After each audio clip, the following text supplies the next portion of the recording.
Hey everyone, welcome back. Today, we're diving deep into the core principles of DevSecOps, a crucial methodology that's reshaping how modern organizations build and secure software. We'll break down a detailed infographic titled What is DevSecOps by Baz, and I'll walk you through each section with both visual and technical insights. Whether you're a developer, security engineer, or operations lead, this will give you a comprehensive understanding of how DevSecOps converge in today's software lifecycle. At the center of this infographic is a circular diagram, split into three interconnected parts, DevSecOps. This design isn't just aesthetic, it symbolizes a core DevSecOps principle. Security is not an afterthought, but fully integrated into development and operations. Around this core, there are 8 color-coded segments, each representing a key DevSecOps practice.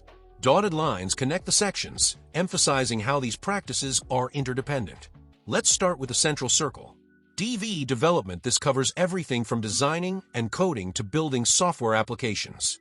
SEC security here. The focus is on protecting software and infrastructure from threats and vulnerabilities. OPS operations. This is about deploying, managing, and monitoring applications in live environments. The overlapping design highlights a critical mindset shift. Security must be woven into every phase, from development to deployment. This aligns with the shift-left security approach, catching and fixing security issues early, not at the end. Let's break down the 8 surrounding segments. 1. Security checks and scans, pink segment. This involves automated security testing at every stage of development. SEST, static analysis, checks code before it runs, identifying issues like SQL injection or XSS using tools like Checkmarx or SonarQube. DST, dynamic analysis, tests running applications for real-world vulnerabilities using tools like OWASP Zap or Burp Suite. The goal? Find vulnerabilities early and fix them fast. 2. Vulnerability management, purple segment. This is about proactively finding and fixing security gaps. Use scanners like Nessus or Qualys to detect known vulnerabilities. Prioritize them using CVSS scores. Apply continuous patches and fixes to stay secure. This ensures you're not just reacting to threats, you're staying ahead of them. 3. Collaboration and communication, blue segment. DevSecOps is not just about tools, it's about culture. Teams need to share security knowledge, breaking traditional silos. Foster a mindset of continuous improvement to reduce risk over time. Remember, security is everyone's job, not just the security teams. 4. QA integration, light blue segment. Quality assurance isn't just for functionality anymore, it's for security too. Embed QA directly into the development lifecycle. Test for bugs and vulnerabilities from day one. This reduces last-minute surprises and strengthens both quality and security. 5. Threat modeling, green segment. This is about thinking like an attacker before the code goes live. Use frameworks like Stride or Dread to model threats. Identify potential vulnerabilities and assess risks regularly. By doing this early, you can anticipate attacks before they happen. 6. Container security, light green segment. With containers everywhere, securing Docker and Kubernetes is essential.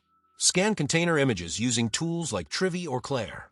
Monitor containers during runtime to prevent unexpected behavior. This stops vulnerabilities from making it into production. 7.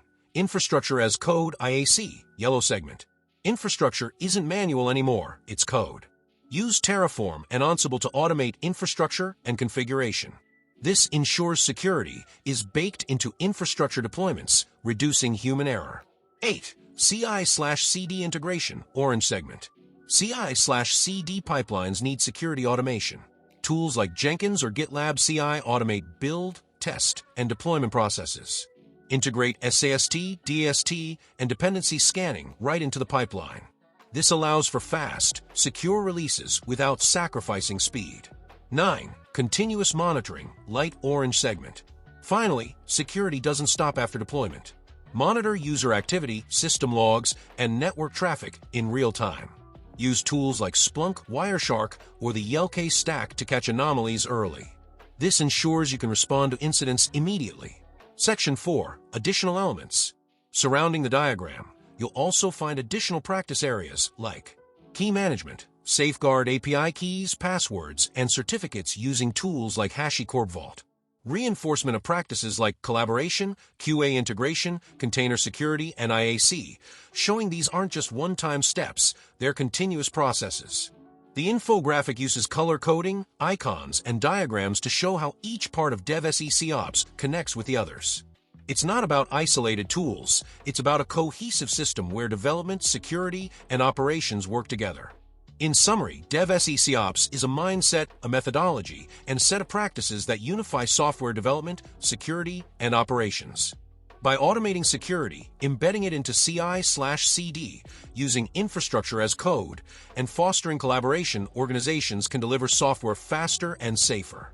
This infographic from ByteByteGo serves as an excellent guide for anyone looking to implement or improve DevSecOps in their workflow. Thanks for watching. If you found this breakdown useful, don't forget to like, subscribe, and share. Drop your questions in the comments. I'd love to help you dive even deeper into DevSecOps. See you in the next video.